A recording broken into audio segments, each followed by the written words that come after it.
Good morning, good afternoon, good evening, or good night, everybody. My name is Bill Woodcock, and this is another edition of But Before We Go, the podcast by Gen X, about Gen X, before everybody. Today's episode brings you back to your grammar school days, ladies and gentlemen.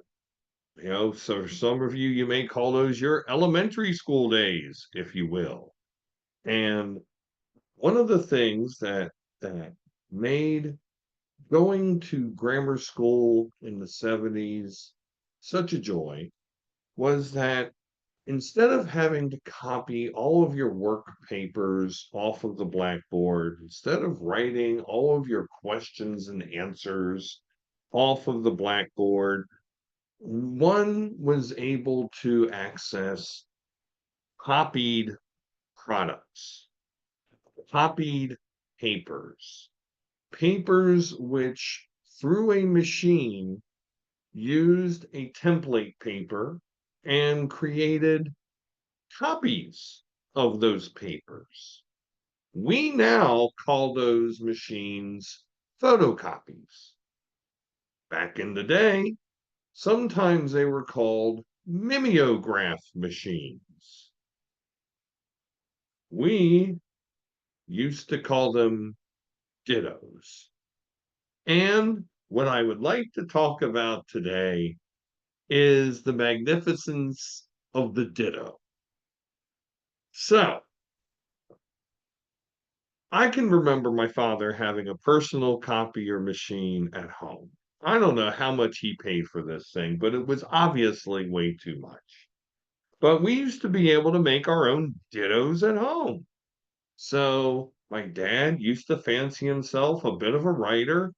But he never really wrote creatively. He mostly wrote complaint letters to various entities, mostly to companies with who he has patronized for one thing or another.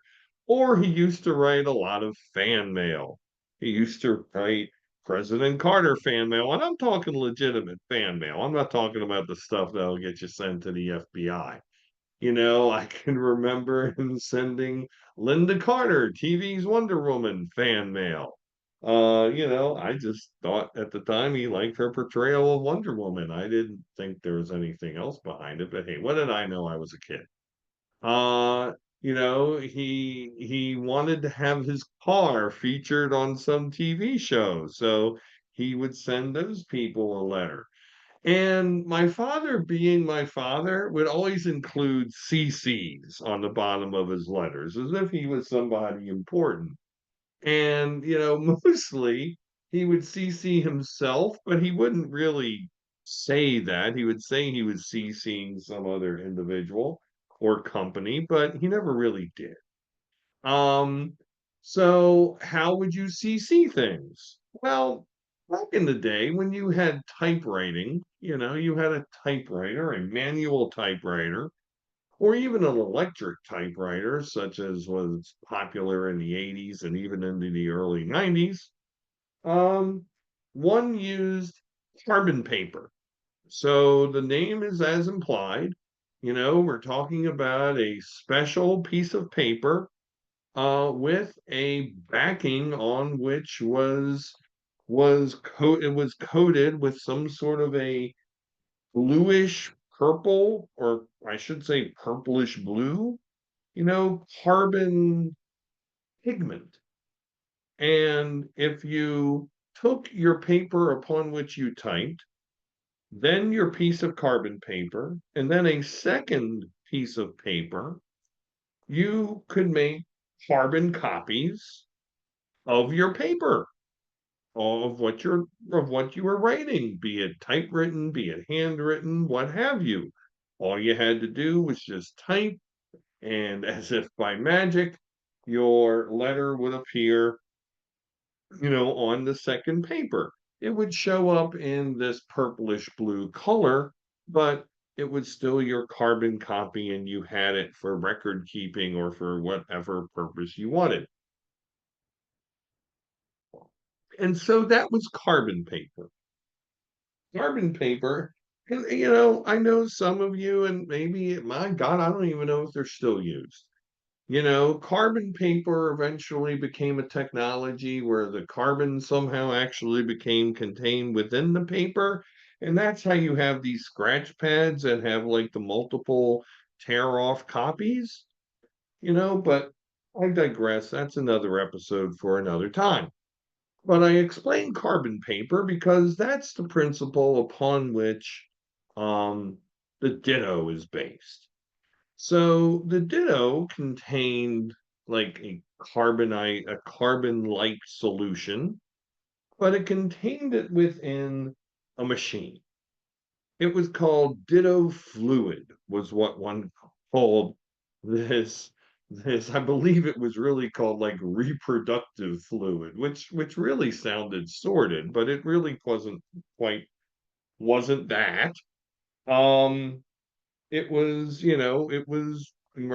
conventionally we called it damn ditto fluid. And so what you would do would be you would put your original face down on your copier. You would put a piece of paper in another slot. You can't really call it a feeder. We didn't really have feeders at the time.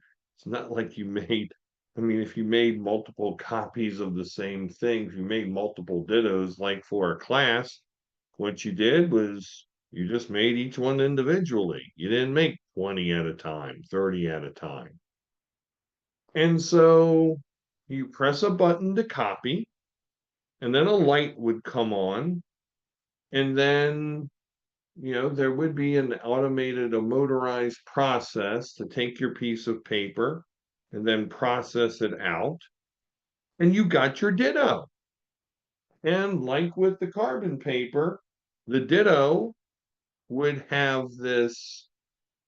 The ditto, no, actually, unlike carbon paper, the ditto was a treat for the senses because the ditto had three distinct sensory qualities that simply, putting a, a carbon using a carbon paper would not have.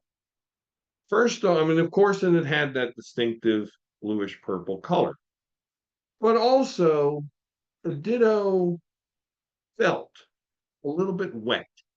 It was always a little bit damp. Never understood why. It just seemed damp. Um, I guess maybe, the other thing about the Ditto is that it smelled. The Ditto always smelled. The Ditto smelled like some sort of varnish.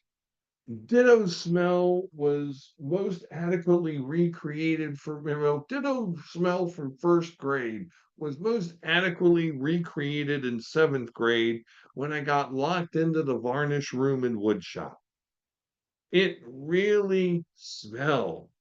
And apparently, sniffing Ditto fluid could get you high. Oh no. I don't know how many times I was high in first and second and third and fourth grade because I smelled Ditto fluid. So, and then the other thing was also a touch thing. Not only did the Ditto feel wet, like a little bit damp, for some reason it felt cold. I don't know why it was cold. Nobody can explain to me why the fuck the Ditto was cold. I mean, photocopies, now, photocopies are a little bit warm to the touch. And they eventually become room temperature. But dittos always maintained feeling cold. They always felt cold and wet. Not clammy, just a little cold and damp. Like a wet fall leaf. A little bit cold, a little damp. That was what the ditto always felt like. And then the aroma. The aroma of how to describe the aroma. It- of I mentioned varnish before, but it was an antiseptic aroma. like cleaning fluid, but yet it was also enticing. It was also inviting. It made you want more. It made you wish to be friendly with the Ditto. And get your heads back out of the gutter. I meant friendly with the Ditto, like to understand what the Ditto had to say. You needed to read the Ditto. If the Ditto was a worksheet, you needed to work through the worksheet. And yes, it was so weird with that color of print. I mean, logically, the world tells you that, you know, typewritten pages were black, typewriter ribbons were black. Every once in a while, there was a blue ribbon, maybe a brown ribbon, but 99% of typewriter ribbons were black. You expected everything that you saw to be black. But no, instead it was this bluish purple. And the bluish purple was not a color that was otherwise present in nature. You didn't have pens that were bluish purple. You didn't have, crayons that were that shade of bluish purple. Colored pencils were not that shade of bluish purple. You had a blue colored pencil, you had a purple blue colored pencil. You did not combine them and make bluish purple.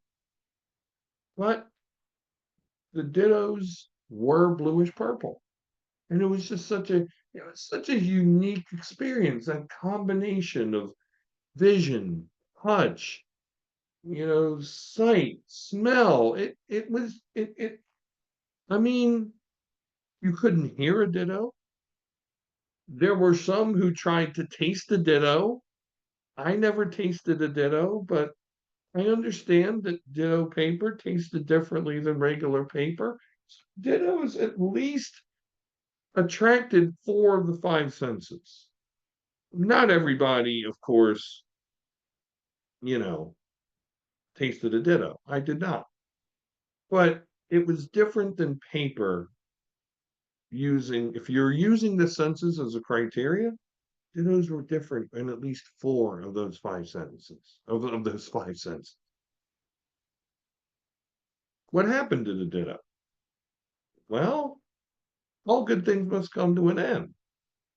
And as photocopy technology became more advanced, photocopy machines became smaller, faster. They could do more multiple copies at once. The ditto machine went by the wayside. Well, I don't know. The last time I saw an actual ditto, I believe I was in middle school. I believe it was if it was 1980, it was late. I would really like to know if somewhere out there in the world there are still ditto machines. There are still mimeographs. I mean, I know that you can find carbon paper. I have seen it. I mean, there are still people who use typewriters with which to write. There are still needs for typewriters, and there are still needs for carbon papers. But the ditto machine, I don't know what ever happened to it. I wish I did know, but I do not.